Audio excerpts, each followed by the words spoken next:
اعوذ باللہ من الشیطان الرجیم بسم اللہ الرحمن الرحیم الحمد للہ رب العالمین ثم الصلاۃ والسلام علی سیدنا و نبینا و مولانا بالقاسم محمد اللہم صلی علی محمد وآل محمد عجل فرج وأہل بیتہ الطیبین الطاہرین المعصومین المنتخبین المیامین اما بعد۔ آج کا جو ہمارا درس کا عنوان ہے وہ آپ کے علم میں ہے؟ علم میں نہیں ہے۔ آج جو عنوان ہے وہ ہے خود سازی کیسے حاصل ہوتی ہے، یا انسان اپنے آپ کو جو بنانا چاہتا ہے یا اپنے آپ کو کامیاب زندگی حاصل کرنا چاہتا ہے، یا انسان کسی ایک مقام کو حاصل کرنا چاہتا ہے یا کسی ایک مقام پر پہنچنا چاہتا ہے۔ بہت سارے اس کے نام ہو سکتے ہیں۔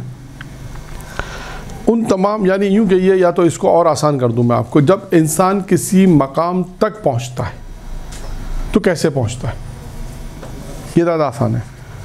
اب وہ مقام بھی آپ کے سامنے میں بیان کروں گا پہلے کہ وہ کون سے مقام ہے یا وہ کون سا رتبہ ہے۔ یعنی انسان دنیا کے اندر اگر ہم دیکھتے ہیں کہ انسان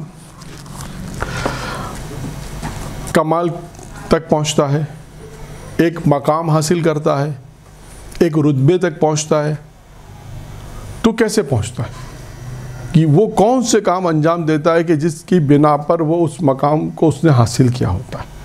ہمارے پاس دو گفتگو ہے یہاں پر۔ ایک گفتگو کیا ہے کہ انسان ایک مقام تک پہنچا ہوا ہے، جیسے آپ لوگ نام سنتے ہیں، آغا بہجت کا نام سنا، آغا شیخ مرتضی انصاری کا نام سنا، شیخ کاشف الغطا کا نام سنا، آپ نے شیخ صدوق کا نام سنا، یعقوب قولینی کا نام سنا ہے نا۔ آپ لوگوں نے تقریباً کئی علماء اکرام اہل علم کے مجتہدین کے نام سنے۔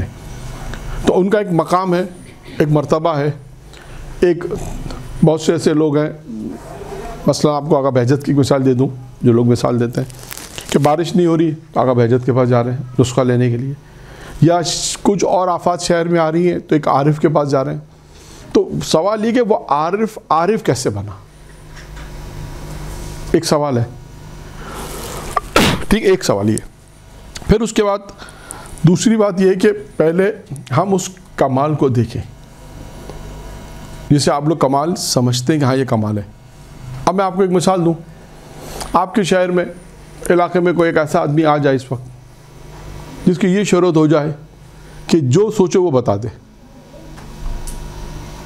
فرض کریں آپ سے کسی نے کہا بھی فلاں مکان میں کرایہ دار آئے ہیں سب، اور اس کا یا عورت ہے، مثلا عام طور پہ تو مرد کے لیے کا مثال دیتا میں مرد کی مثال، کہ آپ جو سوچے وہ بتا دے گا، تو آپ کا بھی دل چاہے گا کہ ہم بھی ذرا معلومات کریں۔ اب فرض کریں آپ گئیں، آپ نے کہا کہ یہ بتاؤ میں نے کیا سوچا ہے، اس نے فوراً بتا دیا۔ پھر سوچا میرا ماضی بتاؤ، اس نے آپ کو ماضی بتا دیا۔ آپ نے کہا میرے والد کی بتاؤ، جو آپ پوچھتے گا بتا دے گا، اور آپ صحیح بتایا اس نے، کیا آپ اس پہ اعتقاد نہیں رکھیں گے؟ 100% آپ پہ اس کا اعتقاد آ جائے گا۔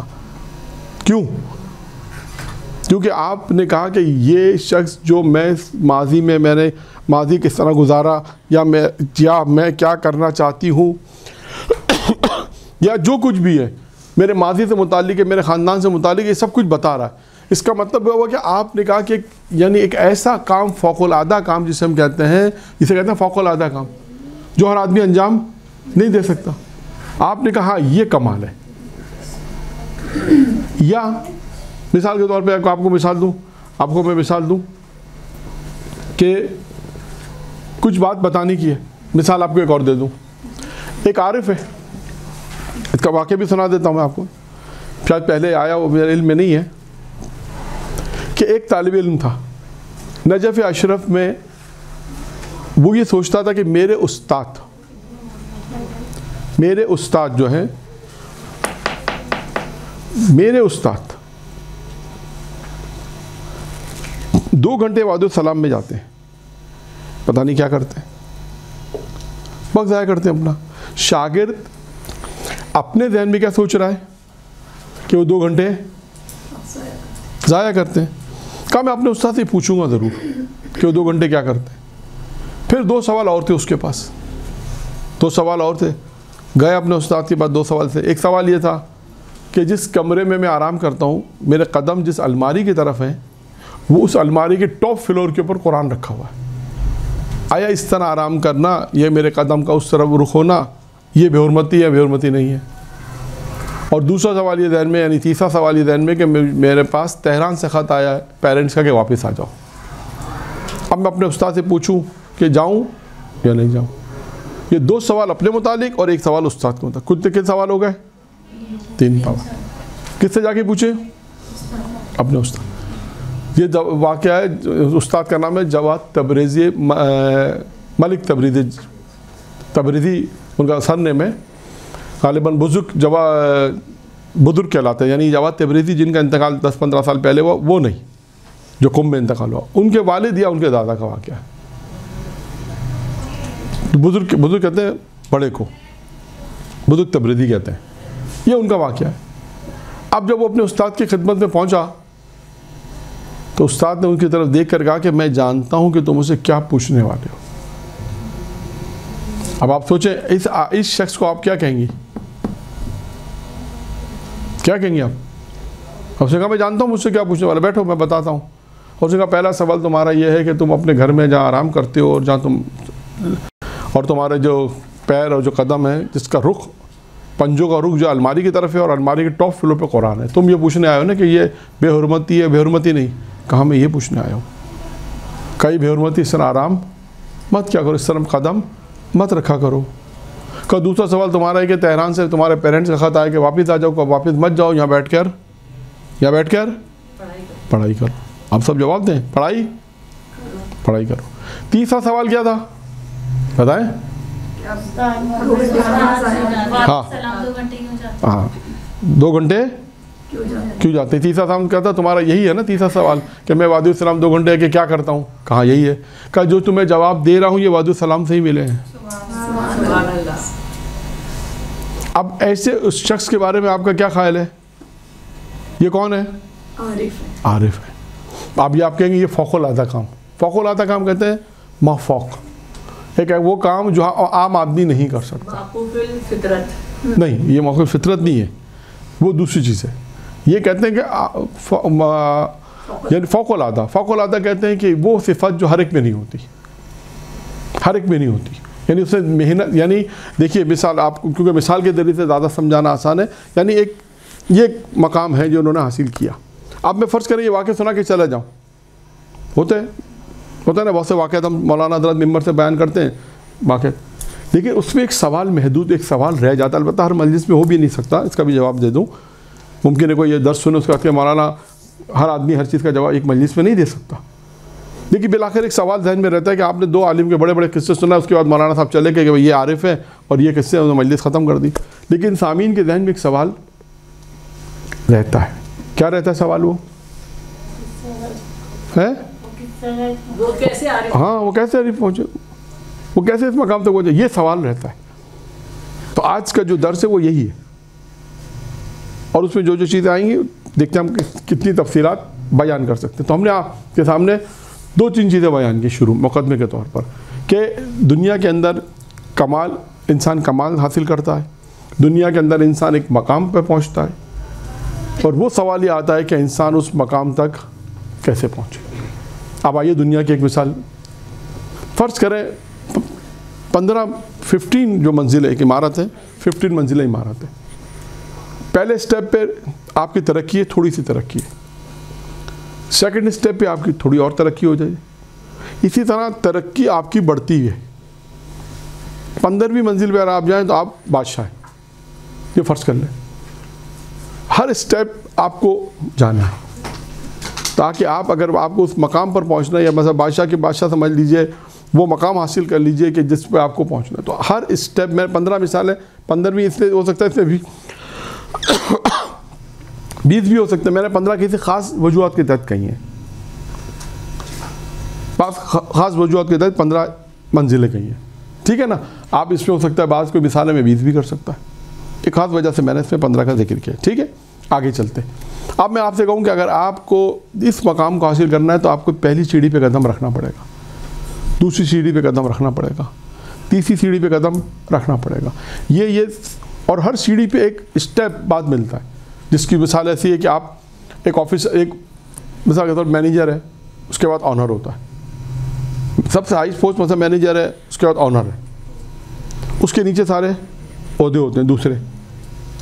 ایک پیون سے شروع ہوتا ہے نا کام، پیون صفائی کرنے والا ہے، اس کے بعد پھر ایک کلرک ہوتا ہے، پھر اس سے اوپر کلرک، پھر اس سے اوپر، پھر اس سے اوپر اوپر اوپر ہوتے ہوتے انسان کہاں مینیجر تک جاتا ہے. مینیجر کے بعد پھر آنر ہے. آنر کہتا ہے بھائی میں مالک ہوں، میں نے اس کو مینیجر بنایا. اینڈ کہاں پر ہے؟ آنر پر. انسان آنر، ہر آدمی آنر نہیں بن سکتا، مالک نہیں بن سکتا، لیکن مینیجر بن سکتا ہے. تو یہ مینیجر کی پوسٹ حاصل کرنے کے لیے آپ کو نیچے سے اوپر تک جانا پڑے گا دنیاوی لحاظ سے.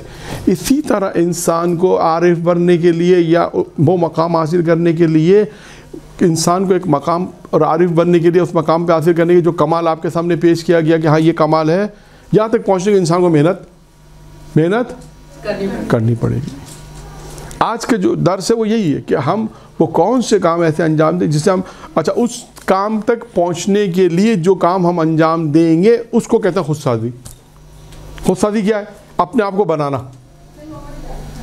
خود یعنی میں، سازی یعنی بنانا، اپنے آپ کو بنانا تاکہ میں اپنے آپ کو بنا کر اس مقام تک پہنچ جاؤں. وہ مقام میں نے آپ کے سامنے مثال کے طور پہ 2-3 مثالیں دے دی، اور دنیا بھی ایک مثال دے دی. پہلا اسٹیپ، پہلی منزل، دوسری منزل، تیسری، چوتھی، پانچویں، فلاں فلاں 15ویں منزل تک اینڈ ہے. تو اب یہ 2 مثالیں آپ کے سامنے ہیں. مقام آپ کے سامنے ہو گیا. دنیاوی لحاظ سے مقام کی میں نے ایک مثال دی، آپ جانتی ہیں کہ دنیاوی مثال کے اندر ترقی میں محنت چاہیے اور استقامت چاہیے، پھر حسد نہیں چاہیے، مثلا لگن چاہیے. یہ ساری چیزیں دنیاوی کاموں کے اندر انسان تو ایک جا کر ایک انسان 8 سال 10 سال بعد جا کے ایک اچھی پوسٹ پر پہنچ جاتا ہے. یہ دنیا کی مثال ہے. اسی طرح عارف بننا ہے، وہ مقام حاصل کرنا جس کی 1-2 مثالیں میں نے دی. اور بھی بہت سے مقام ہیں، بہت سے مقامات ہیں جہاں پر انسان دنیا کے اندر آپ کے سامنے اگر کوئی آ جائے آپ کہیں گے یار یہ مولانا بڑے زبردست ہیں. کیا زبردست ہے بھائی، اس میں کیا خصوصیت ہے؟ پھر آپ اس کی خصوصیت کیونکہ آپ نے دیکھی ہے تو آپ اس کی خصوصیت بیان کریں گے کہ اس میں یہ خصوصیت ہے. تو پتہ چلا کہ وہ خصوصیت آئی کیسے. جس راستے کو ہم طے کریں گے اس راستے کا نام کیا ہے؟ کیا نام بتایا؟ زور سے بولے تاکہ پتہ چلے. ابھی بھی آواز کم ہے. ہاں، کیونکہ میں کلاس میں کوشش کرتا ہوں مجھے یہ پتہ چلے کون جاگ رہا ہے، کون جاگ رہا ہے، کون.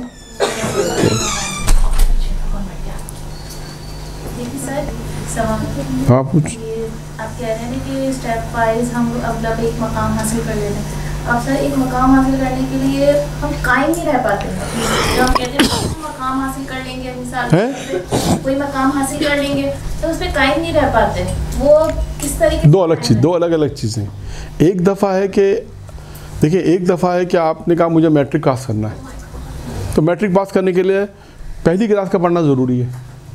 اب آپ میٹرک میں پہنچ گئیں، فرض کریں آپ نے کہا بھی میں نے 9ویں پاس کر کے میٹرک میں، اب آپ نے میٹرک آپ کے اوپر ہے، میٹرک پاس کر کے فرسٹ میں جائیں، نہیں پاس کریں وہیں رہتے، یہ آپ کے اوپر ہے. آپ نے میٹرک 9 تک پرسنٹیج حاصل کر لی، اچھی A1 پرسنٹیج جو تھی، مثال آپ نے 70-80 حاصل کر کے آپ میٹرک میں پہنچ گئی. آپ میٹرک والا مقام پر آپ کہلاتے ہیں کیا پڑھ لیں؟ میٹرک. اب یہ میٹرک میں پہنچنے کے بعد اب آپ کے اوپر ہے کہ آپ اس میں پاس ہو کر فرسٹ ایئر انٹر کی طرف جائیں یا نہیں جائیں، یہ آپ کے اوپر ہے. آپ نے نیچے سے محنت کر کے مقام حاصل کر لیا، میٹرک تک آ گئی، آپ نے انٹر بھی کر لیا، فرض کریں چلے انٹر میں. اب انٹر کے بعد آپ نے جانا یونیورسٹی کے اندر. اب یونیورسٹی کے اندر 4-5 آپشنز آپ کے پاس ہیں. آپ چاہیں تو محنت کر کے اس میں آپشن ہے آپ کے پاس، چاہے تو محنت نہ کر کے وہیں رہیں.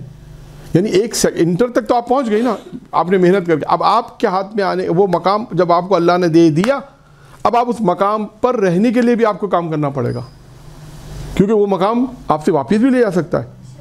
کیونکہ آپ نے ایک مقام حاصل کیا، کیونکہ یہ ریاضیت کیا ہے، یہ مسلسل گناہ سے کیوں روک. ایک آدمی ممکن ایک عارف ایسا ہوتا ہے. اب میں آپ کو چلیں اس کی ایک مثال بھی دے دوں. ایک مثال دیتا ہوں آپ کے سوال میں، ایک مثال دیتا ہوں، آپ مثال بھی آپ کے کام کی اتفاق سے ابھی یاد آ گئی مجھے، درود پڑھے محمد آل محمد پر.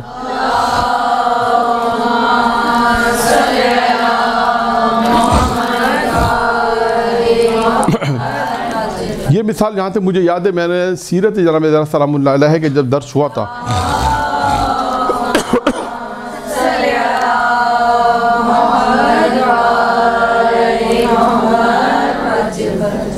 جہاں تک یاد ہے کہ اس سیرت کا یعنی شاید القائم کا پہلا درس تھا،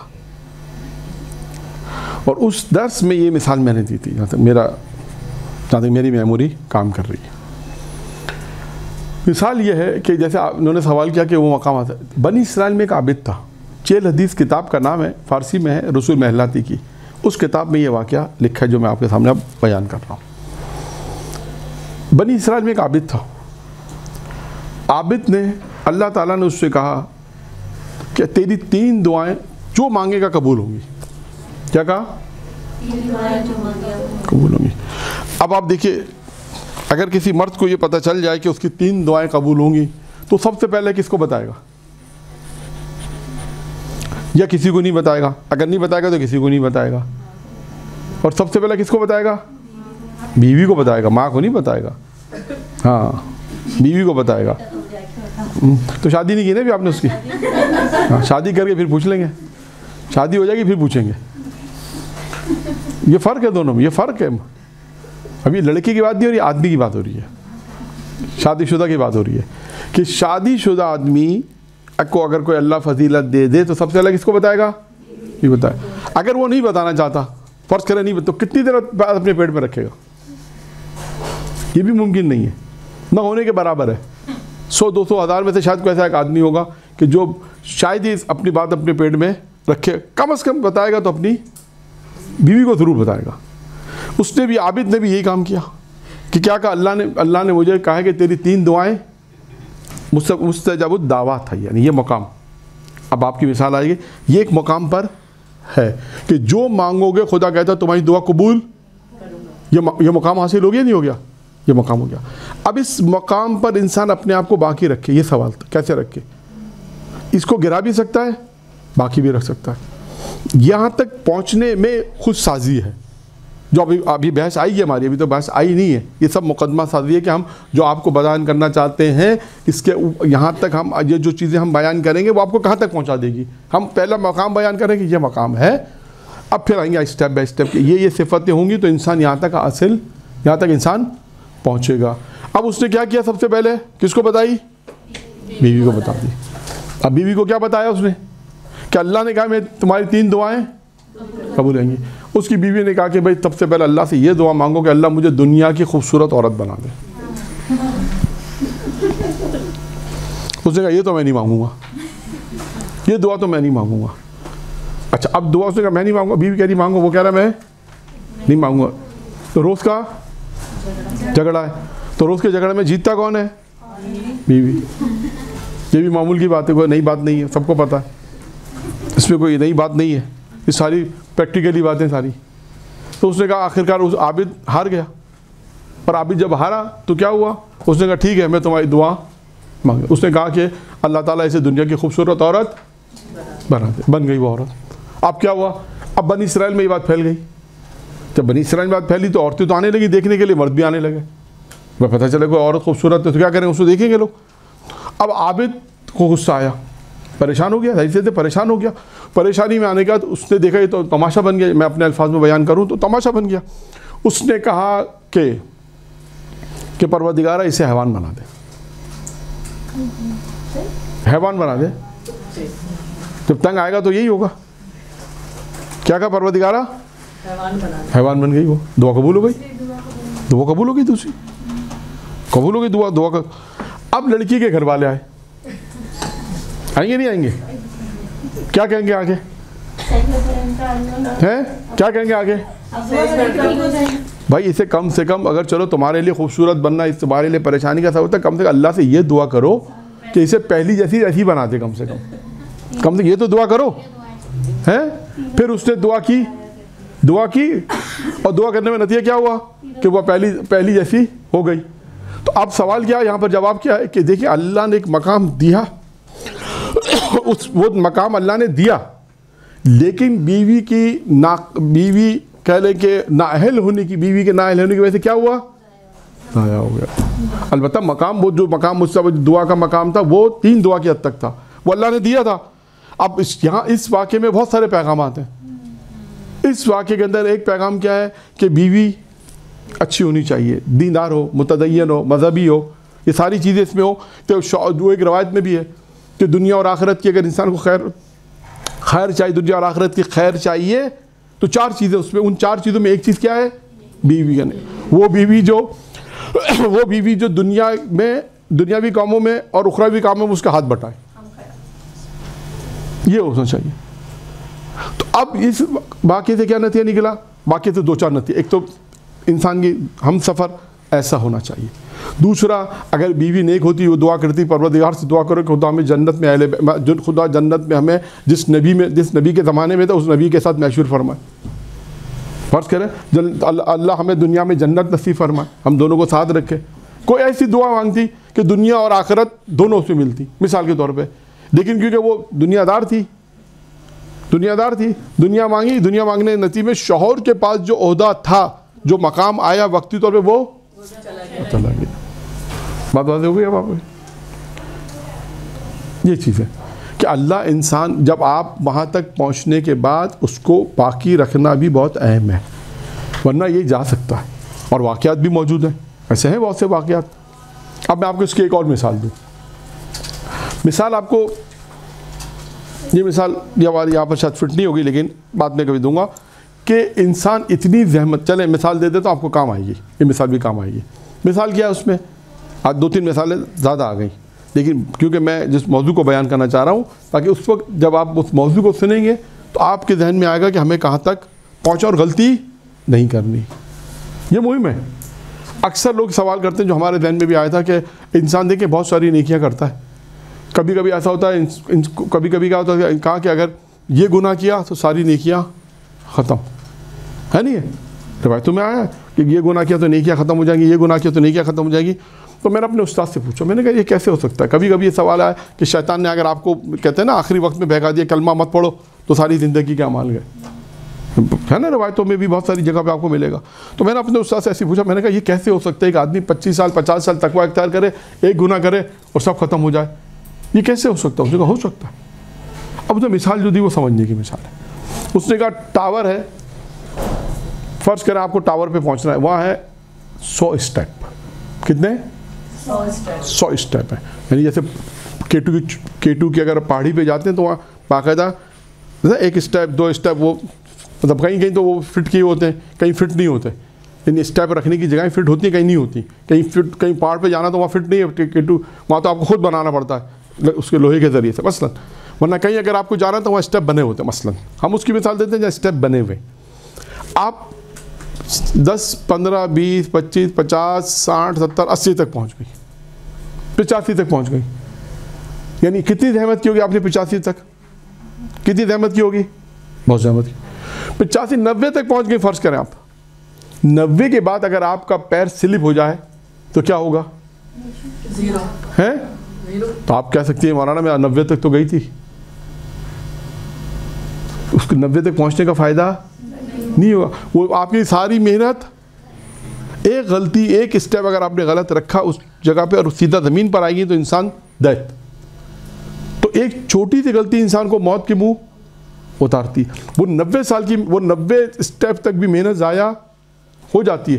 کوئی آپ اگر زخمی ہو کے بچ گئی، فرض کرتے ہیں، تو آپ سے کہیں گے ہم تو نہیں پہنچ سکے وہاں تک، تو آپ کہیں گے کہ نہیں 90 تو کیا 90 نہیں چلتا ادھر، آپ کو ادھر ٹاور تک پہنچنا تھا 100 اسٹیپ تک، آپ کا 90 کاؤنٹ نہیں ہوگا۔ کہ دنیا کی مثال بھی ایسی ہے، آپ کو ایک ہدف تک پہنچنا ہے، اگر آپ اس ہدف تک پہنچ رہے کہیں آپ کا پیر سلپ ہوا، وہ پیر سلپ کیا ہوگا معاشرے میں؟ اب میں آپ کو اس کی مثال دوں، گناہ۔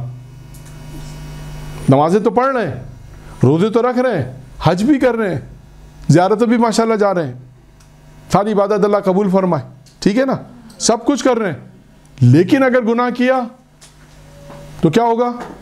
وہ اسٹیپ ختم ہو جائے، وہ گر جائیں گے۔ انسان آپ نے اتنی محنت کی، بچوں کی تربیت بھی اچھی کی، فرض کرے سب کچھ اچھا کیا، اب وہ وقت آ رہا ہے کہ آپ کو انعام ملے. 90% آپ کا کام کمپلیٹ ہو گیا اور ابھی بھی زندگی باقی ہے, اللہ نے زندگی دی ہے, باقی مثلا 10% باقی ہے کہ آپ کو اس ہدف تک پہنچنا ہے. اور 10% میں اگر آپ نے 1% بھی اگر 91 پر 92 پہ آ کے آپ کا پیر سلپ ہو جاتا ہے ادھر جا کے اسٹیپ پہ, تو کیا ہوگا؟ نیچے گریں گی. زندگی میں بھی یہی ہے. لیکن سر گناہ کی بھی تو معافی ہے. ہاں وہ پہنچنے کے اوپر, اللہ کے پہنچنے کے بعد ہوگی. لیکن اس دیکھیں یہ مثال سمجھانے کے لیے. یہ گناہ کی معافی کب ہوگی؟ جب آپ نیک کام کریں گے. اگر گناہ کیا فرض کریں چوٹی پہ گر گئے, گرنے کا معافی کی مہلت کب آئے گی؟ 100 اسٹیپ گزر کرنے کے بعد نہیں, 92 پہ پہنچے, غلطی کی, جب غلطی کریں گے تو نیچے گر جائیں گے, جب نیچے گریں گے تو معافی کی تو نوبت ہی نہیں آئے گی, انسان مر گیا.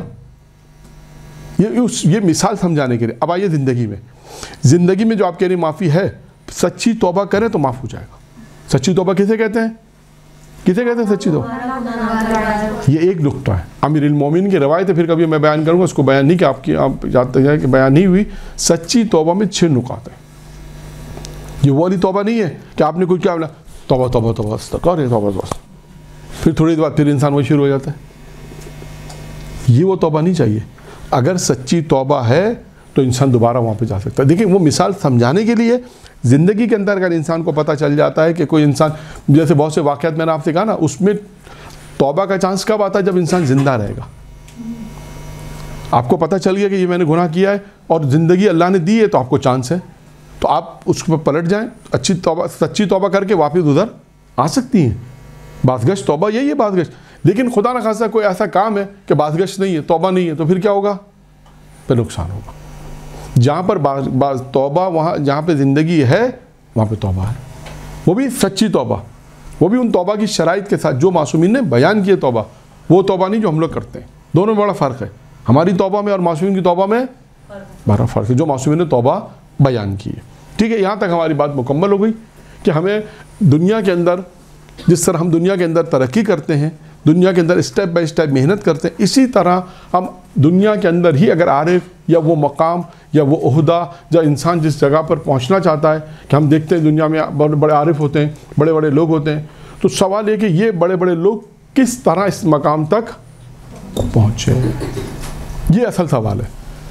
اب تک کی جو میری گفتگو تھی تقریباً 35 منٹ ہو گئے, اس گفتگو میں یہ مقدمہ تھا کہ ہم نے آپ کے سامنے ایک مثال بیان کی, ایک عارف کی بیان کر دی, ایک عالم کی مثال بیان کر دی, اور دنیاوی مثالیں بھی دے دی کہ انسان یہاں تک اگر پہنچے گا, اس پہنچنے کا نام ہے خود سازی.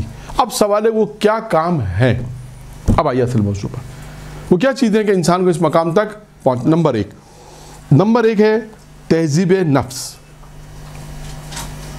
تہذیب نفس یعنی تزکیہ نفس. اس میں 3 کام کرنے آپ نے. تہذیب نفس ایک ہے, تکمیل نفس ایک ہے, اور اپنے نفس سے غافل نہ رہنا. یہ بھی ایک واقعہ سے, یہ واقعہ پہلے آ چکا ہے کہ آیت اللہ تباہی جب نجف گئے تھے تو آغا قاضی رحمۃ اللہ علیہ جب ان کے پاس آئے تھے نجف میں, تو انہیں کہا تھا کہ 3 چیزیں بہت ضروری ہیں. جو لوگ نجف آتے ہیں حصول علم کے لیے, تعلیم کے علاوہ 3 کام ضروری ہیں جو تمہارے نفس سے وابستہ ہیں. یہ میرے اپنے الفاظ میں بیان کر رہا ہوں. جو 3 باتیں انہوں نے یہ کہی تھیں, تہذیب نفس یعنی تزکیہ نفس, نفس تکمیل نفس کہ انسان اپنے نفس کو تکمیل کی طرف لے جائے, تکامل جسے ہم کہتے ہیں, تکامل کی طرف لے جائے. دوسرا اس کے اندر تیسرا ہے کہ اپنے نفس سے غافل نہ. اس کا کیا مطلب ہے؟ کون بتائے گا تاکہ بحث چلتی رہے تو آپ لوگ کی سمجھ بھی آتی رہے. جی, تزکیہ نفس سے کیا مراد ہے؟ ایک ایک کر کے بتائیں کوئی ایک. ٹھیک ہے, نفس کو پاک کرنا. ٹھیک ہے. تکمیل نفس کیا بتایا میں نے؟ اچھے کی کوشش کرتے نا, کمال تکامل کی طرف جانا, کامل. اپنے نفس سے غافل نہ رہو, اس کا کیا مطلب ہے؟ جی, یعنی غفلت کا شکار نہ ہو. مثلاً یہ بات میں ہر وقت رہے کہ تزکیہ نفس اور یہ تکمیل نفس کی سوچ ہر وقت رہے ہر کام. وہ تو 2 ہو گئی, تیسرا الگ ہے. مطلب اپنے نفس کو تکمیل پہ پہنچانے کے بعد اس سے غافل نہ ہو کہ یہ ابھی بھی بہکا سکتا ہے. ہاں, اور یہ واپس 0 پہ آپ کو ہاں, یعنی انسان اپنے نفس پر کنٹرول, یعنی غافل نہ رہے مطلب کیا ہے؟ اٹینشن ہر وقت رہنا کہ میں یہاں تک تو پہنچ گئی ہوں، ایسا نہ ہو کہ نفس مجھے آ کر دوبارہ بہکا دے. غافل نہ رہے اس سے. انسان سونا جگہ اب تو میں بالکل بہترین ہوگا، مجھے کوئی ضرورت ہے، اب تو میں نے 2-4 عملیات کر لیے، 25-30 سال میں یہاں تک پہنچ گیا، اب مجھے کچھ نہیں ہوتا، اب مجھے کوئی بہکانے والا نہیں. یہ آپ کے سوال کا جواب بھی آ گیا. پھر ایک سوال کا جواب آ گیا، یعنی اس مقام تک پہنچنے کے بعد انسان اگر اپنے آپ کو اپنے نفس کو غافل رکھے گا تو نیچے آ جائے گا، اور غافل نہ رہے تو اس مقام تک چلتا رہے گا. جی خود سے کرنا ہے. جتنے کام ہوں گے خود سے کرنے. ابھی جتنے کام آئیں گے، عموماً کام جتنے بھی یہ ہوتے ہیں انسان خود ہی انجام دے گا. آپ مثال ہے، اگر خود سے نہ کرے تو کون کرے گا؟ مثلا آپ کے ساتھ شیطان بھٹکا دیتا ہے نا. شیطان وہی نفس ہے، وہی ہے. لیکن ہم اچھائی کی طرف جاتے تو شیطان پہلے بھٹکاتا ہے سب سے پہلے. تو شیطان کیا ہے؟ یہی تو نفس. یہی نفس. شیطان وہی ہے. دیکھیں شیطان، اگر میں آپ کسی سے بھی پوچھوں شیطان کو کسی نے دیکھا ہے؟ لیکن آپ اس کے وجود کے قائل ہیں. اس کا کیا مطلب ہے؟ کہ کوئی ہے جو ہمیں بہکاتا ہے. اچھا روز قیامت میں ہوگا کیا؟ چلیں تھوڑی سی بات اور اب وضاحت کر دوں. روز قیامت میں اگر انسان پہنچے گا اور اللہ کہے گا یہ کام کیوں کیا، تو آپ سب یہ کہیں گے پروردگار ہم نے تھوڑی کیا ہے، یہ شیطان یہ رہا اس نے کیا ہے. نہیں، اس نے کہا یہ تو کیا اللہ اس کو سزا دے گا؟ نہیں دے. سزا کس کو ملے گی؟ کیوں؟ اس نے کیا ہے. اور ہدایت کے لیے وہ موجود تھے، اس کے باوجود ان کو فالو نہیں. شیطان کیا کہے گا معلوم ہے؟ شیطان کہے گا میں نے تو اسباب فراہم کیے تھے. اس کو کہتے ہیں اسباب فراہم کرنا، مواقع دینا، جسے اردو میں اور آسان کر دیں، مواقع فراہم کرنا. شیطان کا میں نے تو ان کے گھر کے باہر جو ایک پروگرام ہو رہا تھا گانے کا، میں نے تو وہاں گانے بجوا دیے، انٹرسٹ یہ لے رہے تھے، یہ جا رہے تھے، میں نے تو ان کے لیے پروگرام ارینج کیا تھا سارا. ان اسباب ان کے لیے فراہم ہو گئے. ادھر اپنے نفس سے غافل نہیں رہنا. جو کام بھی کرنا انسان نے خود کرنا ہے. خود آزی کا مطلب ہے کہ انسان خود کرے گا. اپنے اندر کا جو نفس ہے اس کو مارنا ہے. یہ بہت آسان ہے. نفس امارہ جو کہتے ہیں، نفس کی بہت ساری قسمیں، وہ الگ بحث ہے ساری. لیکن یہاں پر یہ ہے کہ انسان خود ساتھی اپنے آپ کو بنانے میں پہلا کام ہے کہ انسان تزکیہ نفس کرے، پاک کرے اپنے نفس کو. جب انسان پاک کرے گا پھر اس کا تکمیل نفس کا مرحلہ آئے گا. تکمیل نفس، انسان اپنے نفس کو تکامل کی طرف لے جائے گا. پھر اس کے بعد ایک مرحلہ آئے گا کہ انسان اپنے نفس سے پھر بھی غافل نہ رہے. یہ آغا طباطبائی کو آغا قاضی نے کہا تھا. یہ کتاب ہے عاشقان خدا، اس میں موجود ہے یہ قصہ. یا میں پہلے بھی شاید یہ کتاب دکھائی تھی، یہ عاشقان خدا. اس میں جو کچھ میں پڑھ رہا ہوں، جو پوائنٹس بیان کروں گا اس میں موجود ہے. کچھ اب جو بیان کروں گا، یعنی جو نکات بیان کروں گا خود سازی کے، وہ اسی کتاب سے. ٹھیک ہے. نمبر 1 کیا ہو گیا؟ تہذیب نفس. اور اس کے اندر 2 چیزیں اور آ گئیں. ٹھیک ہے، ایک کام یہاں تک مکمل ہو گیا. اب میں پہلے آپ کو فہرست بیان کر دیتا ہوں، کیونکہ اگر میں سب کی تفصیلات میں گیا تو ہو سکتا ہے کچھ چیزیں رہ جائیں. پھر جو وقت بچے گا تو میں آپ کو کچھ چیزوں کی تفصیلات بیان کروں گا. نمبر 2 ایک گناہوں سے دوری. نمبر 2 کیا ہے؟ گناہوں سے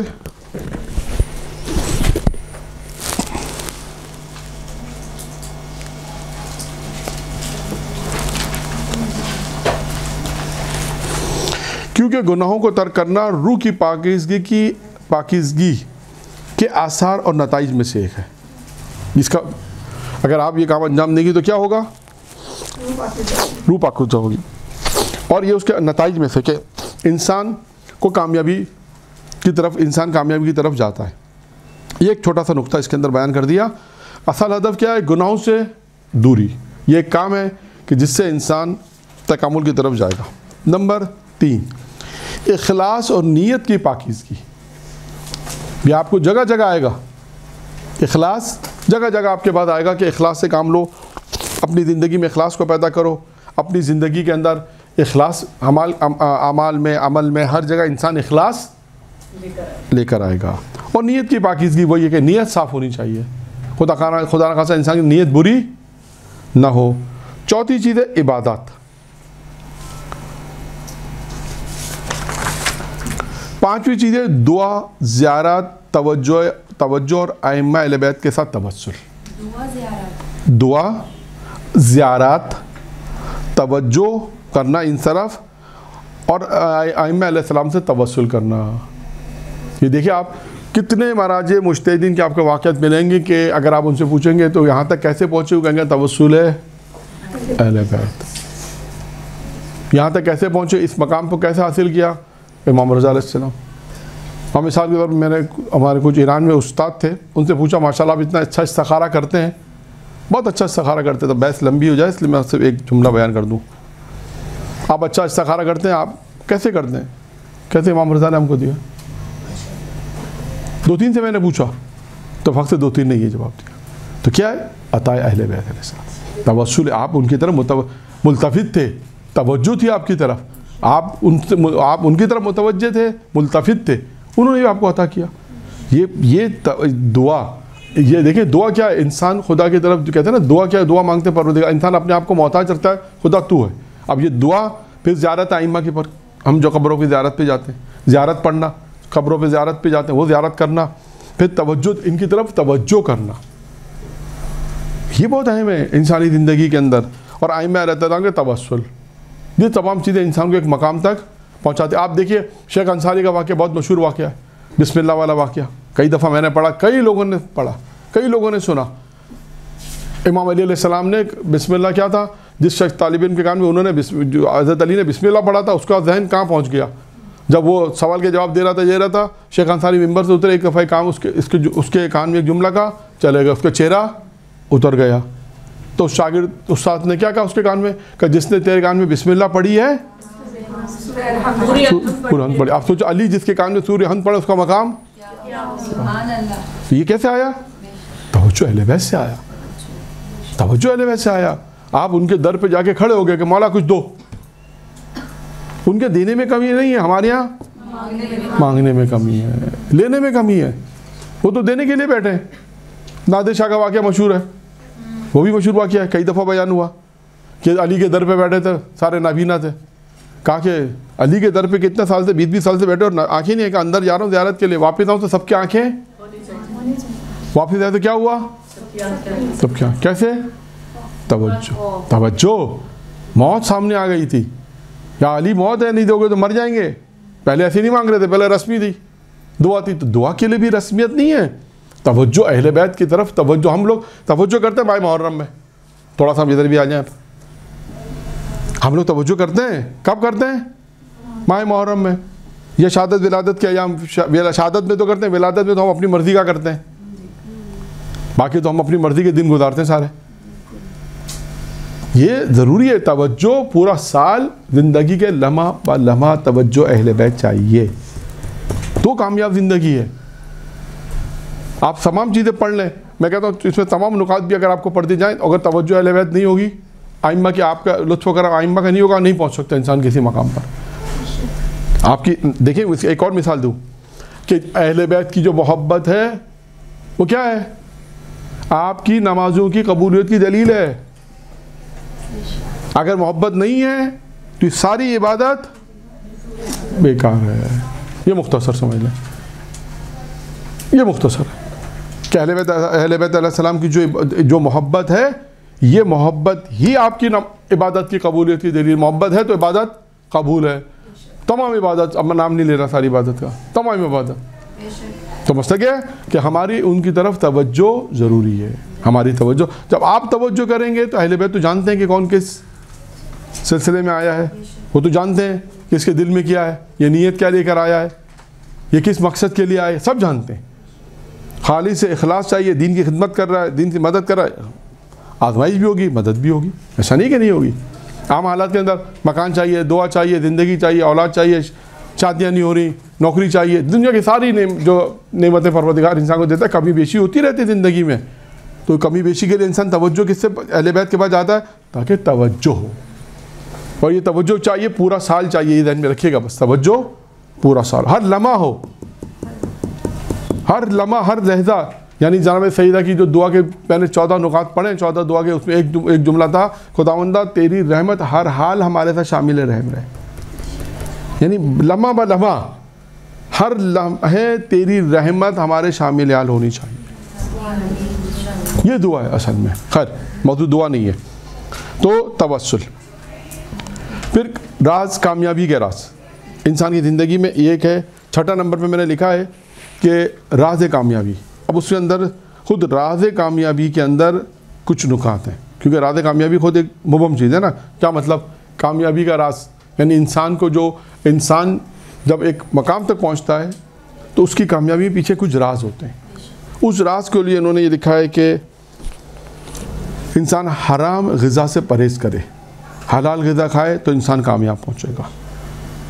حرام غذا سے پرہیز کرے. 2 کم کھائے، زیادہ کھانے سے اجتناب کرے. انسان اتنا زیادہ نہ کھائے کیونکہ زیادہ کھانے کی وجہ سے وزن بھی بڑھ جاتا ہے اور عمل سے دوری ہو جاتی ہے. 2 نقصان ہوتے ہیں. آپ دیکھیں انسان کا جب ویٹ بڑھتا ہے تو کہتا ہے نماز میں سستی ہو رہی ہے. پہلے واجبات پڑھتا تھا بڑی مشکل سے پڑھتا، مستحبات چھوڑ دیتا ہے. وجہ کیا ہے؟ زیادہ کھانا. وجہ کیا ہے؟ وزن کا بڑھنا. تو اس کا نقصان کیا ہوتا ہے؟ انسان عمل سے دور ہو جاتا ہے.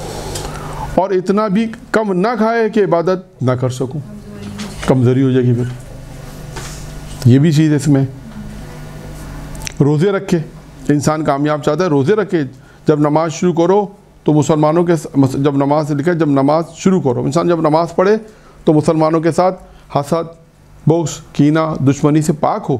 اور تمہارا لباس بھی فرض مباح ہو. لباس پاک ہو، فرض صحیح ہونا چاہیے، مباح تمام چیزیں. یہ نماز کے آداب انہوں نے اس میں بیان کی. جب انسان نماز شروع کرے تو کیا چیزیں ہونی چاہیے، کیا چیزیں نہیں ہونی چاہیے، وہ بھی ساتھ ساتھ بیان کر دی انہوں نے. نماز پڑھتے وقت اس طرح تیار ہو جس طرح غلام اپنے آقا کے سامنے کیا ہوتا ہے؟ کھڑا ہوتا ہے. اس طرح ہو، گردن جھکی ہوئی ہو، ایک دل میں خضوع خوشی ہو، انسان کے دل میں خضوع اور خشوع ہو. اس طرح صبح کی نماز کے بعد 70 مرتبہ استغفر اللہ پڑھے، 100 مرتبہ کلمہ طیبہ پڑھے، اور مشہور دعائیں جو ہے دعائے صبح کی قرات کرے. فرض کی یعنی فرض نماز کی ادائیگی کے بعد تسبیح زہرا پڑھے اور اس کو ترک نہ کرے. یہ سب کامیاب زندگی جو انہوں نے ہمارا جو چھٹا نقطہ تھا کہ انسان اپنی زندگی کو کامیاب بنائے، راز کامیابی کا ہے. یہ چند چیزیں میں نے آپ کے سامنے بیان کر دی. اس میں اور بھی چیزیں یعنی والدین احترام، یعنی استاد کا، والدین کا باحضور خضوع خشوع کے ساتھ ہو، جتنا ہو سکے قرآن کی تلاوت کرے. کم از کم 1 پارہ سونے سے پہلے 1 پارہ کلمہ شہادت، آیت الکرسی، 1 مرتبہ سورہ فاتحہ، 4 مرتبہ سورہ توحید، 15 مرتبہ سورہ قدر اور آیت شہید اللہ جو کہلاتی ہے تلاوت کرے. استغفار کرے. یہ تمام چیزیں، موت کو یاد رکھے، خدا کو یاد رکھے، وصیت کرنے سے غفلت. یہ تمام یہ ایک نقطہ ہے کہ انسان کی کامیابی کا راز کیا ہے. یہ تمام کام کامیابی کے راز میں جو میں نے بہت جلدی بیان کیے ہیں، اس کو آپ بعد میں لکھ لیجئے گا جو رہ گئے. یہ یعنی یوں کہیے کہ یہ ایک نقطہ ایک طرف ہے، باقی چیزیں ایک طرف ہیں. یہ تو 10-12 چیزیں 15 چیزیں کافی چیزیں اس میں آ گئیں کہ انسان اگر زندگی چاہتا ہے زندگی کامیاب کرے تو یہ مختلف علماء کے نسخے جو میں نے بیان کیے یہ کرے. تو انسان رات کو سونے سے پہلے کیا کرنا ہے، کیا یاد کرنا ہے، خدا کو کیسے یاد کرنا ہے، ذکر موت کو بھی یاد کرے، ذکر خدا کو یاد کرے، استغفر اللہ ربی واتوب الیہ پڑھے. باقی جو آیتیں بیان کی گئی ان تمام کو انسان پڑھے گا تو یہ ممکن ہے کہ یہ ایک رات میں نہیں ہوگا. کیونکہ ساری رات بولے مولانا یہی کرتے نہیں کیا، مطلب کچھ چیزیں اس کی رات کی ہیں، کچھ چیزیں اس میں دن کی ہیں، کچھ چیزیں اس میں صبح کی ہیں، کچھ چیزیں باقی انسانی عملی ہے کہ انسان اپنی عملی زندگی میں ان چیزوں کو رکھے. تو یہ ایک چھٹا جو نقطہ تھا اس کی میں نے کافی تفصیلات بیان کر دی. اور بھی تفصیل کی وصیت کرنے سے غفلت نہ کرے، یہ بھی بہت مہم ہے. ٹھیک ہے نا. جتنا ہو سکے ایک جو ہم جتنا ہو سکے لا الہ الا انت سبحانک انی کنت من الظالمین کا ورد کیا کرے. یہ صفحہ نمبر 303 پر. باقی صفحہ نمبر 303 کتاب عاشقان خدا. باقی چیزیں آپ کو مل جائیں گی. میں نے اس کے علاوہ کچھ چیزیں چھوڑ دی ہیں. تو یہ چیزیں جو ہیں کامیابی کا راز ہے. تو 6 چیزیں ہو گئیں کامیاب. 6 چیزیں پہنچے. 7ویں چیز. اب آ جائیں 7ویں چیز. 7ویں چیز میں علماء کا احترام. علماء کا احترام بھی کہیں آیا ہے. پھر کہیں آیا کہ علماء کے احترام کے ساتھ ساتھ ان کے ساتھ نشستیں بھی رکھے، آمد و رفت رکھے. اس میں صرف ہے کہ بزرگ اور سچے علماء کا احترام. خاص انہوں نے یہ چیزیں اس میں شرط لگائی ہے. بڑے بزرگ علماء جو سچے ہوں، خاص لکھا ہے کہ سچے علماء کا احترام کریں. یہ ہو گیا نمبر 8واں. نمبر ہے تواضع اور انکساری. تواضع انکساری کیا ہے جی؟ کیا ہے اور جی اور کون بتائے گا؟ اور کون بتائیے جی؟ غرور اور تکبر کا شکار نہ ہونا. ٹھیک ہے. اور نیکسٹ کوئی بتائے گا؟ اور جب آپ کے پاس کوئی آئے تو اس کی آپ جو بھی تواضع کر سکتے ہیں وہ بھی کریں اور اس کے ساتھ انکساری سے پیش آئیں. ان کی اس کی مدد کریں. کوئی اگر وہ کسی مسئلہ لے کر آیا ہے تو اس کو حل کریں. اور نیکسٹ عدل و انصاف اور عاجزی. اور جن لوگوں نے یہ کہا کہ جھک کے ملنا وہ صحیح ہے، بس تواضع انکساری انسان کا اپنی ذات سے تعلق ہے. کسی کے ساتھ انصاف وہ الگ بحث ہے، وہ انصاف میں آئے گا. تواضع انکساری کہتے ہیں کسی سے جھک کے ملنا غرور کے مقابلے میں. یہ غرور کے انسان کہتے ہیں غرور نہ کرو تو کیا کریں؟ تواضع انکساری کرو، جھک کے ملے. انکساری کہتے ہیں تواضع. یعنی فرض کریں آپ 5-10 سال پڑھا ہے، مدرسے میں پڑھا، ذاکر آئے، تو آپ انکساری کسی نے کہا ارے بڑی ذاکر آ گئی، ارے نہیں بس جو کچھ بھی اہل بیت علیہ السلام کی محبت، یہ جو کچھ بھی ائمہ اطہار کی محبت میں عطا ہوا، اس سے کہتے ہیں انکساری. یہ نہیں کہ ہاں ہم نے بھی 15 سال پڑھے، ہم نے بھی بڑی مجلسیں پڑھی ہیں، ہم نے بھی بہت درس دیے ہیں، یہ جتنی شاگردیں سب ہماری ہیں. یہ سب نہیں ہو، یہ ہوتا ہے. یہ انکساری نہیں کہلاتی. انکساری کہلاتی ہے تواضع، جھک کے ملنا غرور کے مقابلے میں. ٹھیک ہے. کتنے ہو گئے؟ 8. 9واں کیا ہے؟ درگزر کرنا. عفو کہتے ہیں کرنا، معاف کرنا، درگزر کرنا. یہ جو آپ انجام دیں گی نا کہ معاف کرنا، درگزر کرنا، معاف کرنا، یہ کیا چیز کہلاتی؟ یہ کہلاتی ہے نفس کی بزرگواری. بزرگ نفس کے اندر ایک بڑی چیز آ گئی آپ کے، بزرگ پن جسے کہہ سکتے ہیں. یعنی آپ کے نفس کے اندر ایک ایسی چیز پیدا ہو گئی کہ جس کی وجہ سے آپ نے دوسروں کو معاف کیا. یہ نفس کے اندر ایک اچھی چیز کا ہونا جسے کہتے ہیں بزرگواری. یہاں لکھا ہوا ہے کہ انسان اس مقام تک پہنچا ہے. آپ نے کسی کو معاف کیا، یہ معاف کرنا کیا بنا؟ بزرگی. کس کی؟ نفس کی. کہ آپ نے کہا چھوڑو، جان چھوڑاؤ، ٹھیک ہے ہماری غلطی ہے، اس کی غلطی ہے، معاف کر دو. یہ معاف کرنا بہت اہم ہے زندگی میں. ائمہ علیہ السلام کی سیرت میں آئی ہے کتنا ہے ائمہ علیہ السلام معاف کرتے تھے. آج ہمارے کتنے جھگڑے جو ہے نا اسی بات پر، ہم کیوں معاف کریں؟ ان کی غلطی ہے، ہم کیوں معاف کریں؟ کتنے مسائل اسی بات پر ہی ہیں. حالانکہ دیندار مجھے نہیں سمجھ میں آتا کہ دین ہونے کے باوجود بھی کہ دین میں ایک چیز آئی ہے معاف کرنا. اگر کسی کی غلطی چلے مان لیتے ہیں، ان کی غلطی مان لیا ان کی غلطی ہے، تو یہ غلطی ماننے کے بعد کیا آپ کا فرض نہیں کہ معاف کریں؟